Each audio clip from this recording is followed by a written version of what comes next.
Vamos a continuar ahora con lo que se llaman las fiestas de otoño, que son 3 fiestas supremamente importantes que, al igual que las primeras, recordemos, las primeras fiestas tenían un contenido profético, solo que el contenido profético de esas 4 primeras fiestas ya se cumplió. Es increíble saber que Dios puso al pueblo judío a celebrar algo antes de que sucediera. Por lo general, la costumbre es que celebramos el pasado, celebramos la historia, celebramos los acontecimientos que suceden en el pasado, pero la fe bíblica nos lleva a celebrar con anticipación lo que va a suceder en el futuro. Así que estas fiestas para Israel, quizás ellos no lo entendían así, pero eran un anticipo de unas realidades gloriosas que se iban a efectuar. Y ya tenemos que estas 4 primeras fiestas que hubo, estas 4 primeras fiestas todas apuntaban a Jesucristo, la Pascua, las primicias, el Pentecostés. Todo esto apuntaba a una realidad que ya se cumplió. Luego fueron fiestas que se celebraban antes de que se realizara lo que estaban celebrando. Eso es supremamente interesante porque ese es el punto de la fe. Nosotros, inclusive cuando nosotros partimos la Santa Cena y compartimos la Santa Cena, nosotros estamos celebrando no solamente, dice la Escritura cuando celebramos la Santa Cena, no solamente que Jesús vino, sino que Jesús volverá. Entonces, siempre estamos celebrando algo que ya pasó, pero al mismo tiempo estamos celebrando algo que está por venir. Y ese es el ejercicio de la fe, es la certeza de lo que se espera, la convicción de lo que no se ve. Entonces, estas fiestas anticipaban una realidad que ya se cumplió. Ahora tenemos 3 fiestas más que se llaman las fiestas de otoño y que todas simbolizan una realidad que está por cumplirse, y es que Cristo va a retornar, que Cristo va a regresar. Y la primera de esas fiestas y la más significativa es la llamada fiesta de las trompetas. Esa fiesta de las trompetas está en el capítulo 23 de Levítico. Bueno, ahí están todas las fiestas, desde el versículo 23 y 24. Leemos, Y habló Jehová a Moisés diciendo: habla a los hijos de Israel y diles: en el mes séptimo, al primero del mes, tendréis día de reposo, una conmemoración al son de trompetas y una santa convocación.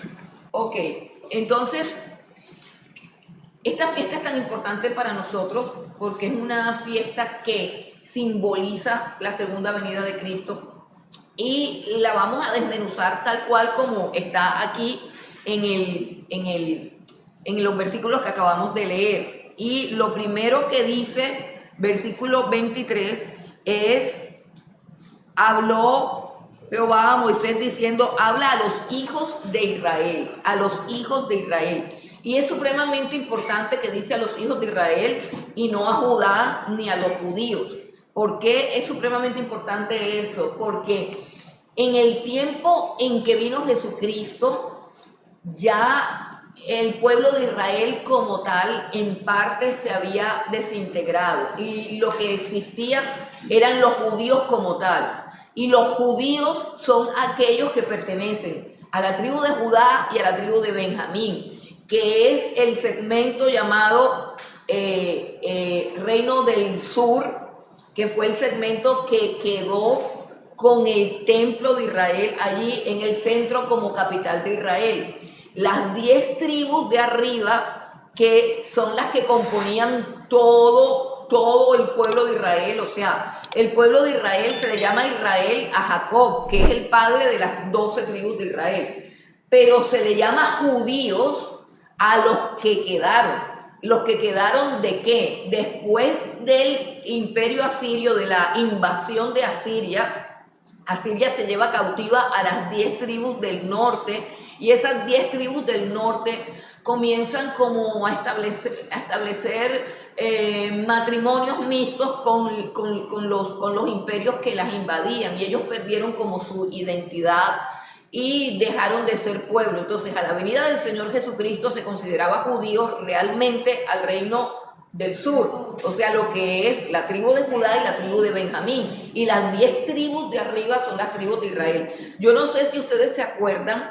de el evento de la mujer sirofenicia, cuando la mujer sirofenicia se le postra al Señor y le dice que su hija está endemoniada, que por favor la sane, y uno de los argumentos de Jesús para no sanarla, entre comillas, sabemos que la estaba probando, pero el argumento de Jesús para no sanarla es que le dijo: mujer, yo he sido enviado a las ovejas perdidas de Israel. O sea, a todas las 10 tribus de Israel se les llamaban ovejas perdidas, porque eran personas que se habían mezclado ya con otros pueblos. Entonces, cuando Dios dice, habla a los hijos de Israel y se refiere a una convocatoria, está haciendo está profetizando la futura reunión de todo el Israel. Es decir, el Israel que digámoslo así, que se juntó con otros pueblos y que de repente perdió su identidad, por así decirlo. Y es el cumplimiento de una profecía que está en Isaías 27, versículo 12. Hay una profecía que tiene que ver con la restauración de estas tribus para que volvieran a ser pueblo de Dios. Sí, léelo, Sam. Acontecerá en aquel día que trillará Jehová desde el río Éufrates hasta el torrente de Egipto, y vosotros, hijos de Israel, seréis reunidos uno a uno. Ok, muy bien. Entonces esa es una profecía que en esos tiempos, por lo menos en los tiempos de Jesús, todavía no se había cumplido. Ellos estaban todos esparcidos. A eso se le llama la diáspora, o sea, quedaron todos esparcidos. Entonces, cuando habla de los hijos de Israel, se está refiriendo a todos los pueblos que descienden de Abraham, por una parte, todos los pueblos que descienden de Abraham, no necesariamente judíos, pero sí descendientes de Abraham, hijos de Israel, a todas las tribus, y de alguna manera eso está tipificando a todas las naciones de la tierra en Abraham, porque en Abraham serán benditas todas las familias de la tierra. O sea que es una convocatoria que simboliza todo lo que es pueblo de Dios, todo lo que significa pueblo de Dios. Entonces tenemos que el primer llamado no es exclusivo para los judíos, sino para todo el Israel, tanto el espiritual como el físico. Luego tenemos otra palabra en el versículo 23, y diles, en el mes séptimo, aquí nos están dando la fecha de la fiesta de las trompetas, mes séptimo, y tenemos dos palabras hebreas allí, Jodesh, y la palabra Jodesh, que ha sido traducida como mes, realmente no significa mes, sino luna nueva. ¿Por qué? Porque la luna nueva era el principio del mes. Los meses comenzaban con la luna nueva. Entonces realmente podríamos decir que la traducción correcta era la séptima luna nueva, que es el séptimo mes, ¿cierto? ¿Por qué? Porque cada mes comenzaba con una luna nueva. Entonces, básicamente lo que dice ahí, Jodesh Hashvi es la séptima, o sea, Hashvi es séptimo y Jodesh es luna nueva, la séptima luna nueva. ¿Qué sucedía allí? Bueno, resulta que si usted mira las fases de la luna, ¿cierto? Antes de la luna nueva, por así decirlo, viene una cosa que se llama cuarto, ¿qué? Menguante, ¿cierto? Y menguante. Y ese cuarto menguante va menguando, valga la redundancia, en el sentido de que se ve cada vez más chiquita la luna, más chiquita la luna, más chiquita la luna, o menos iluminada. No digamos más chiquita, sino la luz, el halo de luz que la recubre se va adelgazando, se va adelgazando, se va adelgazando. Hay un punto imperceptible y dice que ese punto dura 24 horas en que ese haz de luz desaparece por completo. O sea, queda totalmente oscura la luna. Es decir, es un momento en el tiempo. Y luego de ese momento en que queda todo completamente oscuro, se comienza a ver otro haz de luz del otro lado. ¿Sí me entienden lo que les estoy diciendo? En el momento exacto en que aparece el otro haz de luz que vendría a ser la luna nueva, hacia el creciente, ¿cierto? La luna nueva, en el momento en que sale esa haz de luz, ese es el momento en que comienza el mes. Entonces, imagínense, eso sin reloj, sin inteligencia artificial y sin nada, ¿cómo lo resolvían? ¿Cómo resolvían esto de que Dios decía que la fiesta de las trompetas tenía que festejarse en la luna nueva del mes séptimo? Entonces, para saber exactamente el día y la hora en que empezaba la fiesta de las trompetas, tenían que haber dos testigos, dos ancianos, dos testigos que se quedaban toda la noche mirando al cielo, para ellos poder ver en qué momento se oscurecía y en qué momento comenzaba a salir el otro haz de luz.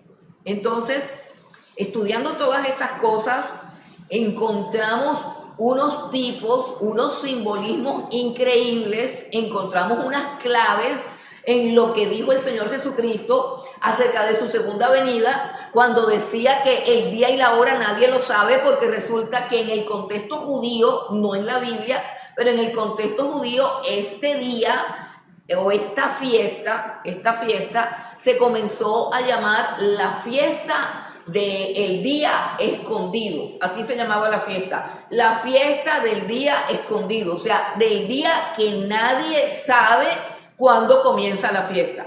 Sabían que era el primer día del mes séptimo, pero no sabían en qué momento y en qué día, y dependían de los dos observadores de la luna, que ellos apenas observaban ese haz de la luna que empezaba a aparecer, que era el primer haz de la luna nueva hacia el creciente, entonces ellos tocaban un shofar.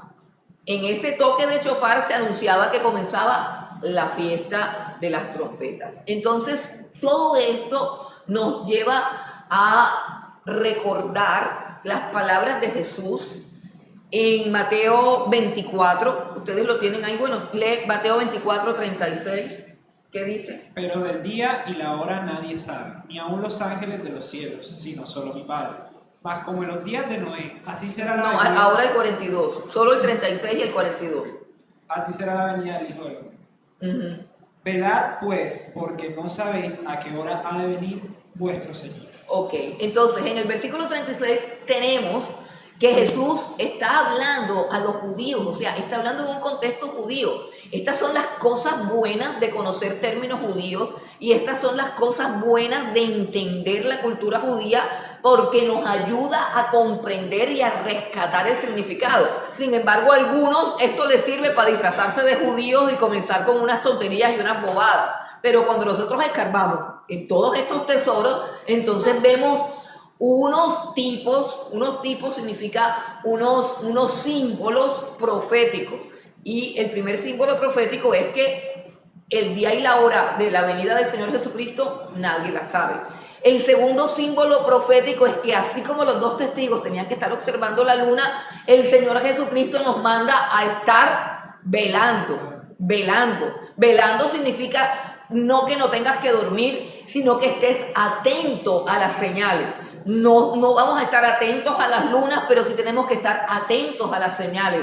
Tenemos que tener una comprensión de lo que pasa en el entorno, de lo que pasa en el universo, de lo que pasa en la política. Ese es el problema que nosotros tenemos. Recientemente vi que insultaron a un pastor porque hizo un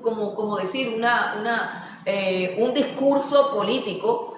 Lo hizo el pastor con respecto a todas las tendencias que hay ahora y a la importancia de que a la hora de participar en la política tenemos que estar apercibidos de las cosas de Dios y no de nuestros intereses personales.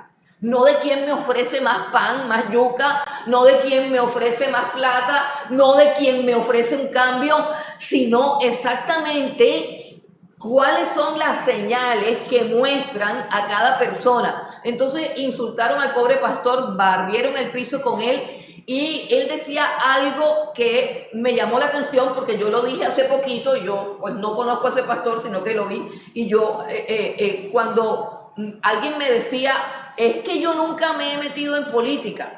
Entonces yo le contesté a esa persona, yo jamás me he metido en política, pero la política vino a meterse con la Biblia, con la iglesia, con los principios cristianos, con los valores y con la fe cristiana. Y nosotros estamos llamados a defender nuestra fe. Nosotros no estamos aquí para hacernos los locos, o sea, para decir que yo no vi, yo no entiendo nada. Sí entendemos, el pueblo de Dios entiende, el pueblo de Dios es sal de la tierra, el pueblo de Dios es luz del mundo, el pueblo de Dios tiene la capacidad de interpretar con mayor eficacia que cualquier politólogo, que cualquier sociólogo, que cualquier antropólogo, que cualquier historiador. Tenemos mayor capacidad si conocemos la escritura, si conocemos la revelación profética, tenemos mayor capacidad de entender todo nuestro entorno, incluido la política. El que no lo entiende es porque está desajustado de la realidad. Es porque su fe y su realidad no tienen conexión. Y ahí es donde está el problema. Cuando mi fe no permea la realidad de mi vida cotidiana. Entonces, ¿qué es lo que tengo? Una religión. No, mi fe tiene que gobernar todo. Todo, absolutamente todo. Mi fe tiene que gobernar mi dieta, los programas que veo, las costumbres que tengo, la manera como hablo, la manera como me relaciono, la manera como invierto mi dinero. Todas las áreas de mi vida tienen que estar controladas por la fe. Eso lo enseña la Escritura y lo aprendemos a través de los judíos, que hasta las fiestas estaban gobernadas y diseñadas por Dios, para que las fiestas fueran una celebración y un gozo de las realidades de Dios. O sea, Dios se metía en todas partes. Nosotros no podemos tener unos espacios recreativos donde echamos afuera a Dios, porque si tenemos esos espacios recreativos o ideológicos donde Dios no entra, no somos de Cristo. Sencillamente no somos de Cristo. No, yo soy de Cristo. Y mi manera de pensar tiene que estar permeada por la Escritura. Si no, entonces no he nacido de nuevo, no he sido transformada, mi mente no ha sido renovada. Entonces, en estas fiestas o en esta fiesta de este tipo, esta simbología de velar, nos dice que tenemos que estar mirando al entorno. Mirando el entorno con una lámpara. La lámpara es la palabra. La lámpara es la palabra. La palabra de Dios ilumina donde hay tinieblas para yo entender lo que está pasando. Yo tengo que entender el momento histórico en el que estoy viviendo y tengo que entender qué es lo que Dios demanda de nosotros como iglesia en este momento histórico. Porque hoy estamos aquí, pero mañana vamos a comparecer ante el tribunal de Cristo y vamos a estar de frente a Él y Él nos va a pedir, ajá, ¿y tú a qué te dedicabas? Cuando veías todas las señales, cuando estudiabas todos los libros, cuando te enseñaban todas las clases, ¿por qué tu vida no actuaba en consonancia con el conocimiento que recibías? Que el conocimiento no es para llenarnos la cabeza, el conocimiento es para guiarnos. Lámpara es a nuestros pies, o sea, la lámpara, que es la palabra de Dios, es la guía de mi conducta diaria, de mis decisiones diarias, de mi vida real. Si ella no está alumbrando mi vida real, yo estoy estudiando en vano. Entonces, velad, dice, velad, decía Jesús, porque ustedes no saben, o sea, no sabemos en qué momento viene Cristo, sí, pero ¿para qué nos manda a velar? Si no vamos a saber, nos manda a velar porque hay señales. Porque hay señales. Y cuando llegue el día y la hora, va a haber un sonido, va a haber una señal. Entonces, ese día, cuando tocan el shofar, ahí comienza el día de reposo. Y aparece la palabra día de reposo, ahí cuando dice versículo 23, el primero del mes tendréis día de reposo. Y ese reposo que aparece ahí no es el Shabbat solo, que el Shabbat solo significa dejar de trabajar. Eso es Shabbat, descansar. Shabbatón, como aparece ahí, significa un gran día de reposo, un día de reposo especial, un día de reposo de especial solemnidad, un día de mucha solemnidad. Eso es lo que significa el Shabbatón. Recuerden que entre los judíos el Sabbat no era solamente los sábados, sino todos los días festivos que Dios declaraba como Shabbat. En este caso, independientemente de que fuera sábado, domingo, lunes o martes o lo que fuera, ese día de la luna nueva del mes séptimo, ese día iba a ser un gran Shabbat, o sea, un gran día de reposo. Bueno, ¿cómo se iba a festejar ese día de reposo? Dice que era una conmemoración al son de trompetas. Entonces es un recordatorio. Es interesante que Dios siempre nos manda a recordar. Miren, la única fiesta, el único recordatorio que fue ordenado a la iglesia en el Nuevo Testamento es la institución de la Santa Cena. Ese es el único memorial que tiene la iglesia. Usted en el Nuevo Testamento no va a encontrar a ninguno de los discípulos, inicialmente judíos, celebrando ninguna fiesta. Esto es una cosa que a la gente le da rabia, porque es que tienen que discutir, y si uno no les da la razón, se ponen bravos, ya. No, hermano, nuestro apóstol es Pablo, Pedro, Santiago, Juan. Ninguno de ellos nos mandó a celebrar ni Shabbat, ni trompetas, ni tabernáculos, ni primicias. No hay ni una sola evidencia. Y el mandato supremo de Jesucristo a sus discípulos y ratificado luego por el apóstol Pablo es que la única fiesta que nosotros tenemos es la fiesta donde conmemoramos su muerte y su resurrección en la Santa Cena. En la Santa Cena recordamos su cuerpo, recordamos su sangre, recordamos su pacto y recordamos su venida. Eso es lo que recordamos. Y esa es la única orden que hay. Hermano, no hay más nada, no hay más nada. Y la Biblia dice que eso lo podemos celebrar todas las veces que queramos. Así dice. No dice ni siquiera que tiene que ser todos los domingos. Nosotros le hemos puesto orden a la cosa haciéndolo el primer domingo de cada mes para que no se vuelva algo rutinario.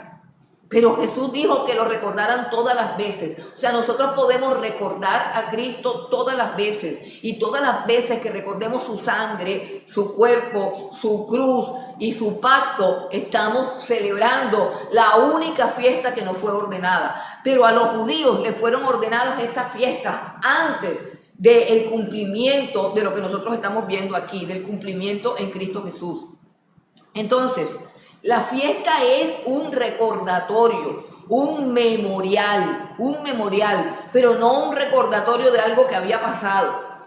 Sí, ellos podían recordar en el pasado la salida de Egipto, el Mar Rojo, todas esas cosas las podían recordar. Pero el recordatorio, y eso es lo interesante, no tiene que ver con lo que había pasado, sino con lo que vendría a pasar, con el futuro. Entonces, la palabra hebrea Zicrón es memorial, recuerdo. O sea, la idea es que ese día de reposo se dedicara uno a pensar, a recordar, a pensar. Ajá, ¿y qué es lo que hay que recordar? ¿Cómo se recordaba eso? Entonces, era una fiesta que tenía un sonido. La palabra teruá significa sonido del toque de la trompeta. O sea, el teruá es el sonido que sale del cuerno del shofar. Ese es el teruá. El shofar es la trompeta hecha a base de un cuerno de carnero. Pero el teruá es el sonido que sale. Y es importante que entendamos la diferencia, porque también la Biblia le llama teruá a los gritos de júbilo. O sea, todo lo que es un grito de victoria, un grito de júbilo, una expresión sonora de alegría. Por ejemplo, la palabra teruá aparece cuando Dios, en la toma de Jericó, cuando el Señor les dijo que gritaran. O sea, el grito de júbilo, después de que le dieron las 13 vueltas y que Dios ordenó, y entonces todo el pueblo gritará. Era un grito de victoria anticipado a la victoria. O sea, normalmente tenían que ir, ganar la batalla, derribar los muros de Jericó y luego gritar en victoria. Dios los puso a que hicieran lo contrario. La tierra estaba ahí, o sea, Jericó estaba ahí, Las murallas estaban arriba, inexpugnables, y Dios les dice, griten, pero con un grito de júbilo, con un teruá. No con un grito de terror ni de súplica, sino con un grito que proclama la victoria. Y ellos todos gritaron y los sacerdotes sonaron la trompeta, el shofar. Entonces le llama teruá tanto al sonido de la trompeta como al grito de ellos de victoria. Entonces teruá significa grito de júbilo, toque de trompeta, todos los sonidos con los que se acompaña una victoria. Y dice que esa sería una fiesta de trompetas, una fiesta, pero ahí no se refiere a la trompeta como tal, sino a los sonidos de la trompeta. Eso es supremamente importante. Luego dice trompeta, pero básicamente dice una conmemoración al son, o sea, la palabra son sería la que traduciríamos ahí como teruá, el sonido de las trompetas. Y la trompeta es el shofar, o sea, en este caso era un cuerno de carnero. Eso era lo que ellos tenían como trompeta y era lo que usaban para indicar que el día de reposo había comenzado. Y ese cuerno de carnero tenía muchas formas de sonar. Es decir, si se sonaba permanente y largo, era para convocar al pueblo, era para que todo el pueblo se uniera, se convocara. Entonces eso tiene mucho que ver con cuándo va a sonar esa trompeta, porque esa trompeta es para convocar, o sea, para reunir. En el libro del Éxodo dice que era para reunir los campamentos, o sea, para que todas las tribus de Israel se reunieran y se prepararan para marchar, o sea, para salir de donde estaban. Ustedes recuerdan que en el Éxodo, o sea, durante el Éxodo, ellos caminaban por el desierto y de día tenían una columna de nube y de noche tenían una columna de fuego que los guiaba. Pero cuando eso se detenía, ellos tenían que sacar sus carpas, sus tiendas y tenían que acampar ahí. Para moverse de ahí, se tenían que sonar las trompetas y dependiendo del sonido de trompetas, por ejemplo en Éxodo, si la trompeta sonaba una vez, por así decirlo, se reunían solamente los príncipes de cada, será como una reunión, como una asamblea, como para decir algo. Pero si el sonido de trompeta era largo y extendido, entonces era para que todo el mundo empacara, y eso me parece súper bonito, porque implica algo así como que tenemos que tener claridad y hasta tiempo de empacar. O sea, el sonido de trompeta le estaba dando a Israel la señal de ya hay que partir. Y durante todo el momento en que ellos empezaban a empacar para reunirse, porque no marchaban así a la loca tolondra y empuje al que fuera, no. Cada tribu y cada príncipe y cada integrante de cada tribu tenía un lugar en la marcha. Entonces tenían que formarse y esa formación duraba mucho tiempo. Mientras tanto estaba sonando la trompeta. La trompeta decía, ya nos vamos. Eso era lo que decía la trompeta, era la señal de la partida. Entonces ese es el concepto que manejan ellos con esas trompetas. Y finalmente ese será un día de santa convocación, una santa convocación. ¿A qué se refiere la santa convocación? Ya lo dije, a la reunión. Cuando hablamos de la santa convocación, encontramos dos términos hebreos, Mikra y Kodesh. Mikra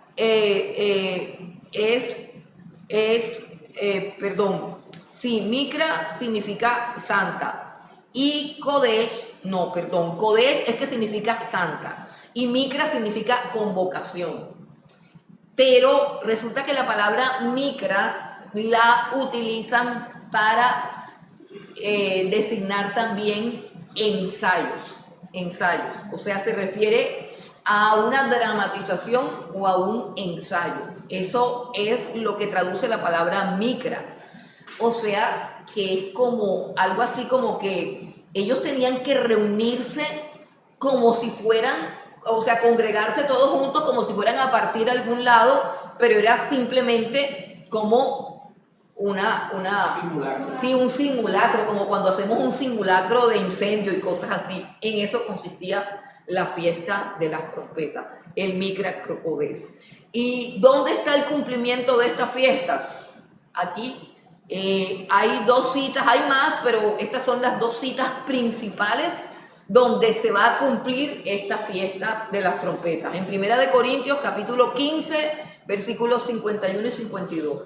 He aquí os digo un misterio. No todos dormiremos, pero todos seremos transformados. En un momento, en un abrir y cerrar de ojos, a la final trompeta. Porque se tocará la trompeta y los muertos serán resucitados, incorruptibles, y nosotros seremos transformados. Ok, si se dan cuenta que ahí dice a la final trompeta, o sea que no es un sonido de trompeta, sino muchos sonidos de trompeta, y así era la fiesta de las trompetas. O sea, que es algo que está supremamente claro en la Escritura. O sea, el cumplimiento de esta fiesta es cuando Jesucristo venga por su iglesia en el rapto, con sonido de trompeta. Ahora vamos a 1 Tesalonicenses 4, 16 al 17. Porque el Señor mismo, con voz de mando, con voz de arcángel y con trompeta de Dios, descenderá del cielo, y los muertos en Cristo resucitarán primero. Luego nosotros, los que vivimos, los que hayamos quedado, seremos arrebatados juntamente con ellos en las nubes para recibir al Señor en el aire, y así estaremos siempre con el Señor. Ok, esa será la santa convocación de toda la iglesia. La fiesta es un santo simulacro o un santo ensayo de una verdadera convocatoria cuando todas las naciones que han creído en el Señor Jesucristo o todos los creyentes de todas las naciones y de todos los pueblos se reúnan al sonido de trompeta. Y cuando decimos todos, es todos. ¿Por qué? Porque algunos están muertos, pero van a resucitar. Dimensionar el cumplimiento de esto es algo que excede nuestras capacidades, hermanos, porque es que sabemos que Pablo, Pedro, Santiago, todos los mártires y todos los creyentes del Antiguo y del Nuevo Testamento están en la presencia de Dios. Lo sabemos por la Escritura, pero en un modo espiritual. En ese momento van a resucitar todos. O sea, imagínense la resurrección de todos los creyentes, desde Adán.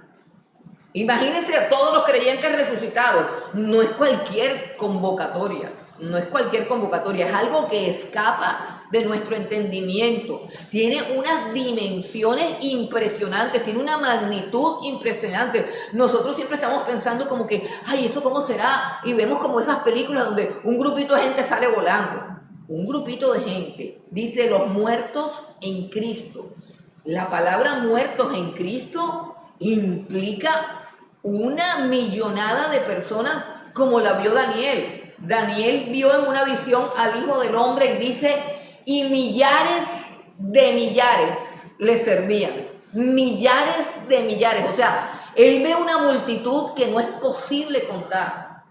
Dice, en ese momento resucitarán todos. Y en ese momento los que estemos vivos seremos transformados y seremos arrebatados para encontrarnos con Él en el cielo. Ese es el cumplimiento de las fiestas de las trompetas. Entonces ahora vamos a ver la segunda fiesta de otoño, que es el día de la expiación. No, perdón, todavía no voy a decir, esa es la tercera, perdona. El día de la expiación. Después de eso tenemos el día de la expiación en Levítico 23. Leamos 26 y 27 nada más.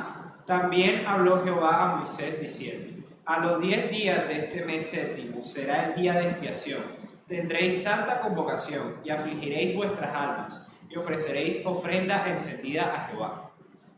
Sigue leyendo, si tienes que leer hasta el 32. Ningún trabajo haréis en este día, porque es día de expiación para reconciliaros delante de Jehová vuestro Dios. Porque toda persona que no se afligiere en ese mismo día será cortada de su pueblo. Y cualquiera persona que hiciere trabajo alguno en este día, yo destruiré a tal persona de entre su pueblo.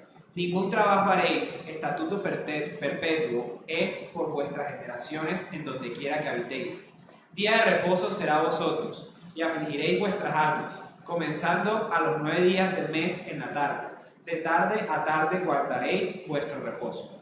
Bueno, hermanos, esta es una fiesta diferente porque se llama fiesta, pero es un día de luto, es un día de dolor.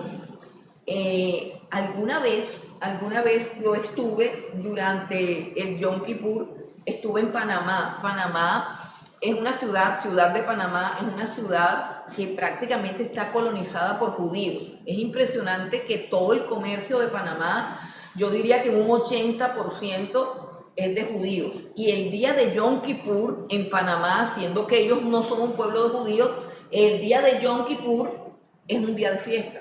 Es un día de fiesta, ¿por qué? Porque la mayoría de los dueños del comercio son judíos y ellos no trabajan ese día. Y como el 80% del comercio se detiene, pues Panamá ha declarado que ese día todo el mundo se detiene.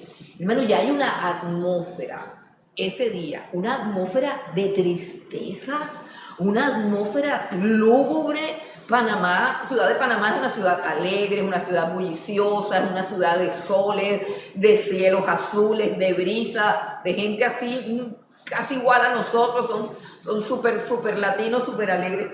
Pero qué día tan triste y tan lúgubre, y uno no sabe por qué, pero todo se silencia, no se oye un carro por una calle, y estoy hablando de Panamá, no estoy hablando de Israel, estoy hablando de Panamá, yo nunca he ido a Israel. Pero recuerdo que yo le preguntaba a una discípula que tengo allá, le decía, pero ¿y esto por qué es así? Me dice, no, mija, es el Yom Kippur, y hay que ayunar, esto es como si fuera una fiesta nacional. Y yo, qué impresionante. Bueno, el día de Yom Kippur es el día de la expiación y la orden de Dios. O sea, mientras la orden de Dios para todos los días y todas las fiestas es que te alegres, que la celebres, que comas, que disfrutes, que repartes, que hagas, que no sé qué. Aquí la orden de este día, porque realmente Dios no la llama la fiesta de la expiación, pero está dentro de la fiesta. Es un día de luto en medio de la fiesta, un día de arrepentimiento. Y se supone que en ese día de la expiación, en el Yom Kippur, que es una de las fiestas más importantes de los judíos, en ese día el judío tiene que hacer un acto de contrición, tiene que afligirse, debe ayunar, debe arrepentirse de todos sus pecados y si es posible debe llorar. El judío es una fiesta de dolor, de luto y de tristeza. Y en ese día, digamos que ahora no, porque se han suspendido los sacrificios por el asunto de que no tienen templo, pero básicamente cuando estaba erigido el templo, ese día el sumo sacerdote era el día en que podía entrar al lugar santísimo. Ojo, únicamente el día de la expiación, el sumo sacerdote podía entrar al lugar santísimo, que es el lugar de la presencia de Dios, donde estaba el arca del pacto, con las tablas de la ley, con una porción del maná y con la vara de Aarón, en fin. El sumo sacerdote entraba. Se sacrificaban dos corderos. Se sacrificaban dos corderos.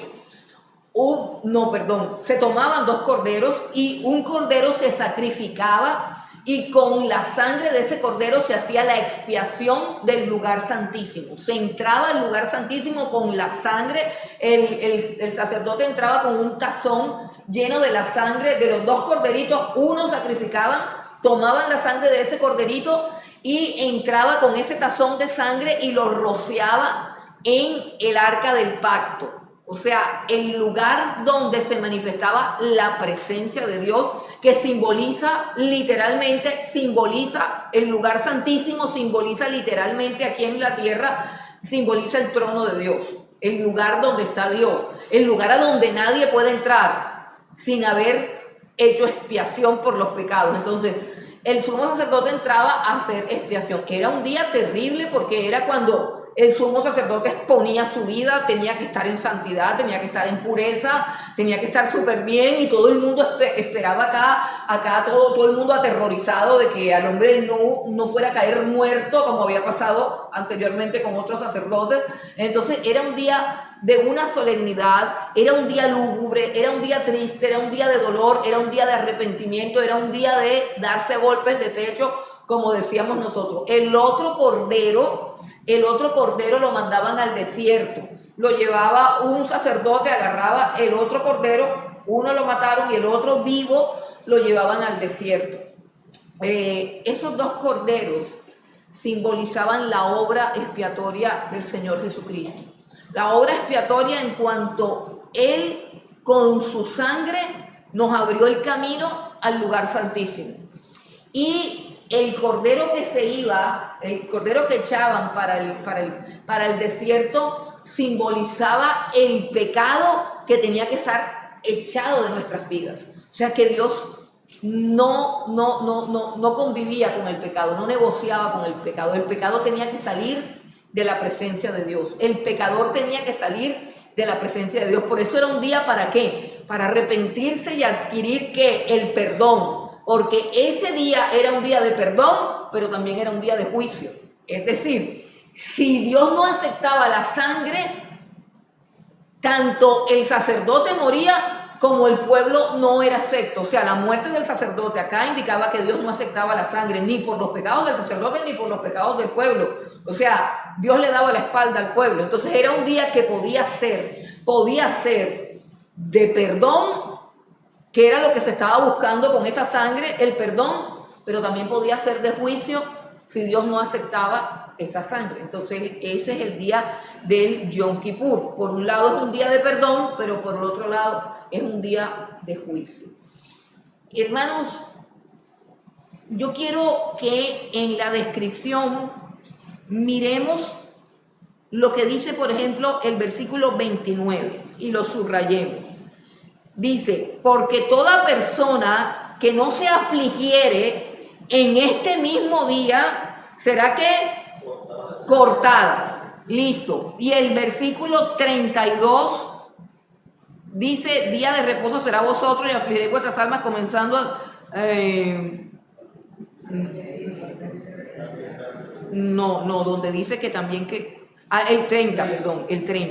El 30. Y cualquiera persona que hiciere trabajo alguno en este día, yo destruiré la tal persona de entre su pueblo. Hermanos, este día era de miedo también, porque ese día muchas personas podían morir si no lloraban, si no sentían dolor, si no se arrepentían. O sea, este es el día del arrepentimiento y ese arrepentimiento es vital para no morir. Ese arrepentimiento es vital para que Israel fuera perdonado. Adivinen qué simboliza ese día. Ese día está simbolizado, número 1, en la profecía de Zacarías 12, del 10 al 14. Zacarías 12, del 10 al 14. Y derramaré sobre la casa de David y sobre los moradores de Jerusalén espíritu de gracia y de oración, y mirarán a mí, a quien traspasaron, y llorarán como se llora por hijo unigénito, afligiéndose por él como quien se aflige por el primogénito.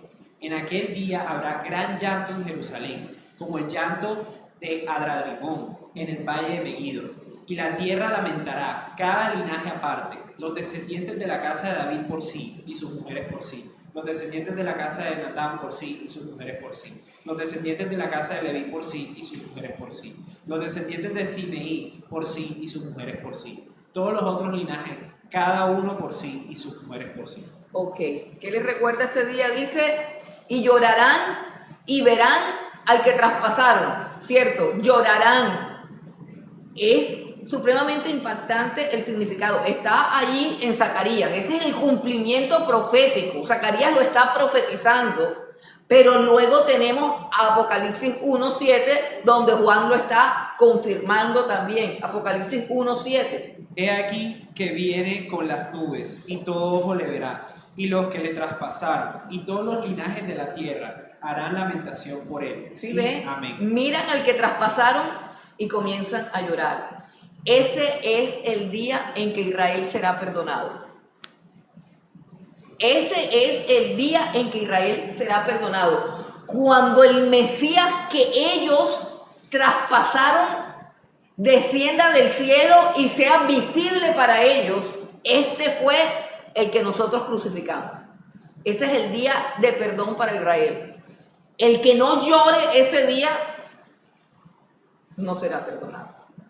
Ese es el día del perdón. Ese es el día del Yom Kippur para Israel y ese será el cumplimiento profético final de esta fiesta que ellos celebran con tanto llanto y con tanto sufrimiento, pero nunca han llorado como el día que llorarán cuando ellos vean que ese Jesús que despreciaron toda la vida, que blasfemaron toda la vida, que maldijeron toda la vida, cuando lo vean llegar con sus manos horadadas, con el costado, todo eso va a ser visible y en ese momento ellos comprenderán. Y por eso que la palabra dice, el que no se aflija en el Yom Kippur será cortado del pueblo. Es que esa será la última oportunidad para que Israel fuera perdonado.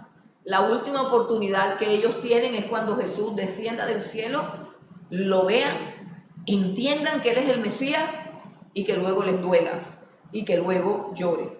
Por eso dice, y harán gran lamentación por él. Por eso es que, hermanos, de ahí se desprenden muchas cosas. Por ejemplo, si nosotros vamos a Apocalipsis, donde dice que él viene con las nubes y todo ojo le verá y lo verán lo que los traspasaron y harán lamentación por él, nosotros no podemos lamentar.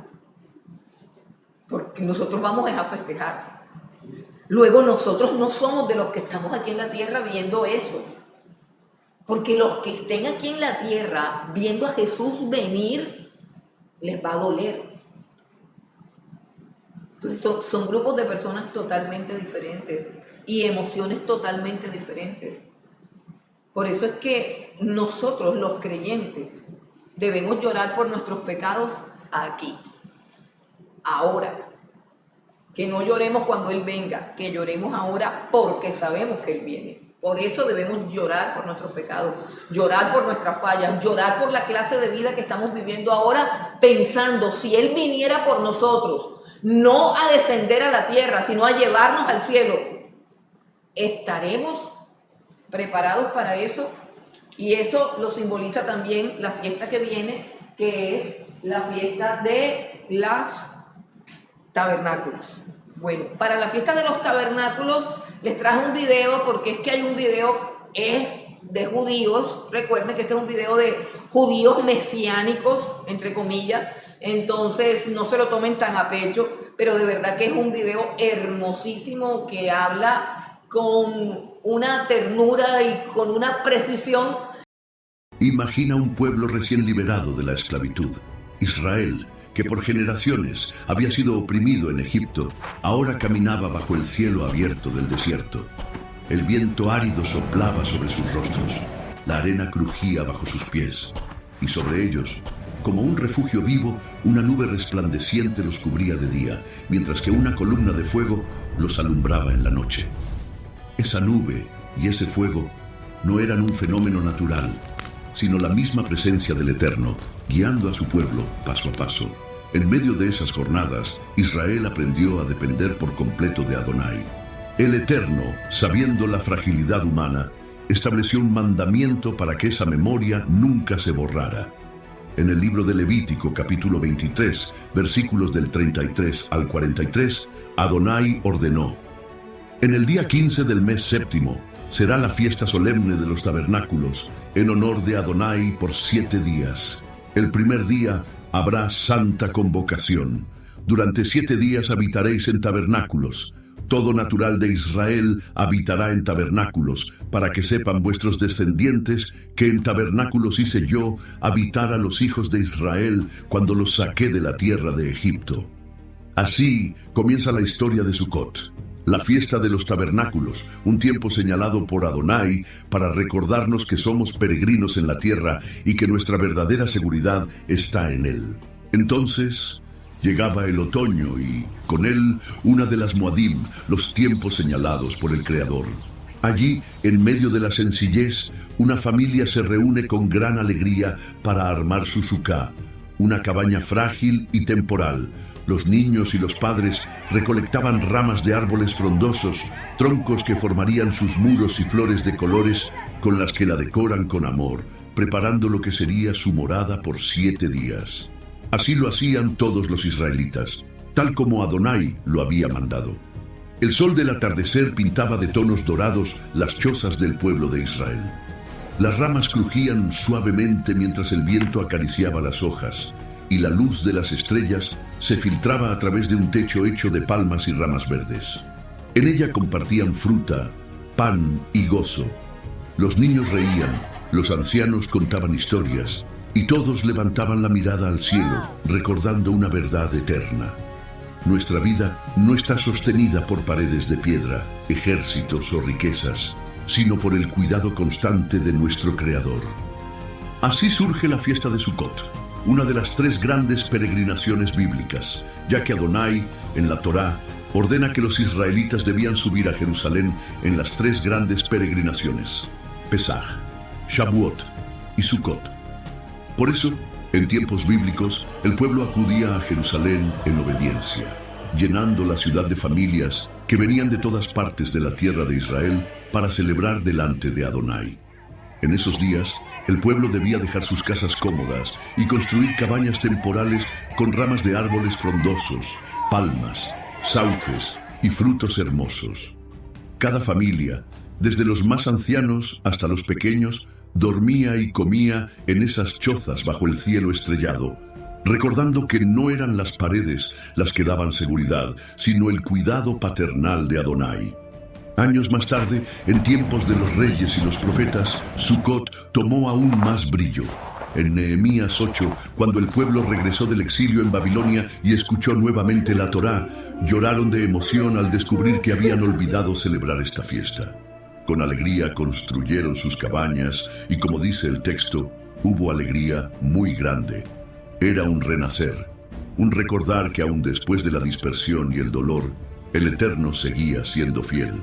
Pasó el tiempo, y muchos años después, durante el peregrinaje de la fiesta de Sukkot, Miriam y Yosef llegaron a Belén, cerca de Jerusalén, el lugar donde habría de nacer el Mesías.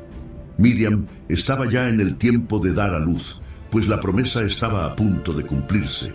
Nacería Emanuel, que significa Elohim con nosotros. Con este nombre profético se anunciaba que la presencia divina se haría carne para habitar en medio de su pueblo. Emanuel apuntaba al Mesías Yeshua, el cumplimiento de las promesas dadas desde la antigüedad. Y es que, en el libro de Zacarías, en una visión profética, se habla de un futuro glorioso donde todas las naciones subirán a Jerusalén a celebrar Sukkot. Esto muestra que no es solo una fiesta para Israel antiguo, sino un tiempo señalado que apunta al reino venidero, cuando el rey Mesías reine sobre toda la tierra y todas las naciones se reúnan en gozo delante de él. Sukkot, entonces, no es solo una memoria del pasado, es también una profecía viva del futuro y una celebración del presente. Nos recuerda que fuimos extranjeros, que seguimos siendo peregrinos en este mundo y que nuestra verdadera morada está con el Eterno. Aunque ya no estamos en el desierto, el mandamiento de Sukkot sigue vigente como una moed, un tiempo señalado por el Eterno. Entonces, ¿cómo podemos celebrarla hoy, en nuestro tiempo moderno? En la fiesta de Sukkot, el primer día y el 8º día son días de reposo y santa convocación. En ellos no se trabaja, ni se hace trabajar a otros, no se asiste a la escuela, ni se realizan labores cotidianas. Son días apartados para alegrarnos, reunirnos y adorar a nuestro Padre Eterno. Una de las maneras más hermosas de celebrar esta moed es levantar una pequeña choza o cabaña en patios, azoteas o balcones. Incluso quienes no cuentan con un espacio al aire libre suelen hacerlo dentro de su casa o departamento. Y para algunos, esta fiesta se convierte en la oportunidad perfecta para acampar bajo el cielo abierto, convirtiendo la celebración en un momento especial y lleno de alegría. La Sukkah se construye con ramas de palma, hojas de árbol o estructuras sencillas cubiertas con follaje. Se adorna con frutos hermosos y flores coloridas. Sukkot es como hacer una casa de campaña en compañía de Adonai, recordando la abundancia de la cosecha y la provisión generosa que el Creador dio a su pueblo en el desierto y que sigue dando hasta hoy. Lo importante es que el techo permita ver las estrellas, recordándonos que estamos bajo el cuidado del Creador. Allí, durante 7 días, se recomienda comer, orar, leer las Escrituras, cantar e incluso dormir. Cada momento dentro de la Sukkah se convierte en un acto de fe, un testimonio visual de que dependemos del Eterno. También Sukkot es conocida como la fiesta de la recolección. En la antigüedad, los graneros se llenaban y las familias celebraban con gratitud por la provisión. Hoy podemos honrar este aspecto compartiendo alimentos, celebrando con familia y amigos, agradeciendo a Adonai por la provisión y por el pan de cada día. Es tiempo de música, danza y gozo, porque la Torá ordena en Deuteronomio 16:14, y te alegrarás en tus fiestas.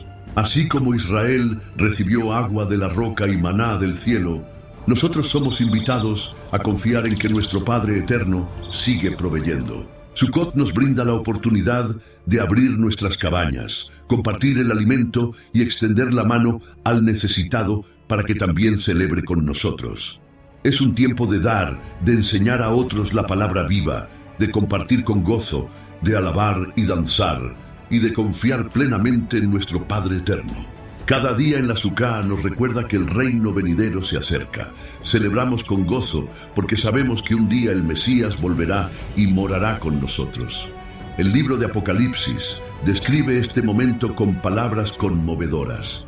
He aquí el tabernáculo de Elohim con los hombres, y Él morará con ellos. Sukkot es un ensayo de ese futuro glorioso. Sukkot no es solo una fiesta del calendario, es un abrazo del Eterno para recordarnos que, así como las Sukkot son frágiles y pasajeras, nuestra vida en la tierra también lo es.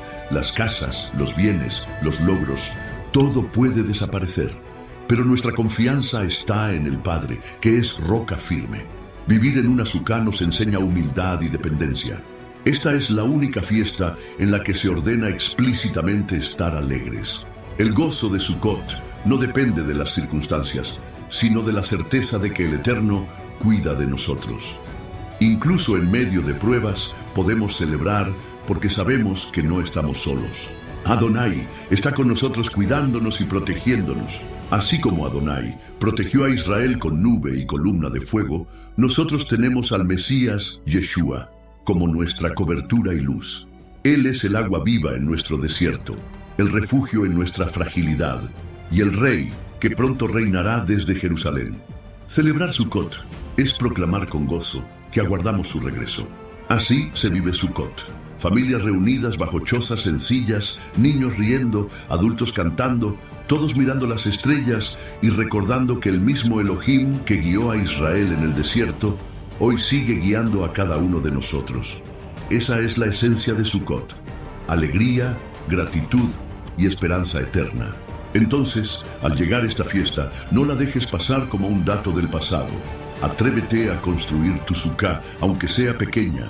Atrévete a salir de tu comodidad por unos días y vivir en la sencillez.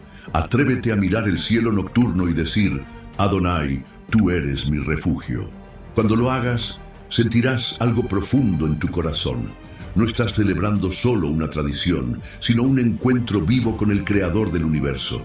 Estarás participando en una cita divina, en una Moadim eterna que conecta el pasado, el presente y el futuro. Y entonces, cuando el viento mueva las ramas de tu Sukkah y las luces resplandezcan sobre tu mesa, comprenderás que Sukkot no es simplemente una fiesta. Es una invitación de nuestro Padre Eterno para descansar en sus brazos, alegrarte en su presencia y esperar con fe el día en que Adonai mismo ponga su morada entre nosotros para siempre. Que en este Sukkot tu corazón se llene de gratitud, tu casa de alegría y tu vida de esperanza. Que puedas recordar que somos peregrinos, pero nunca huérfanos. El Eterno es nuestro refugio y en Yeshua tenemos la promesa de un reino eterno. Feliz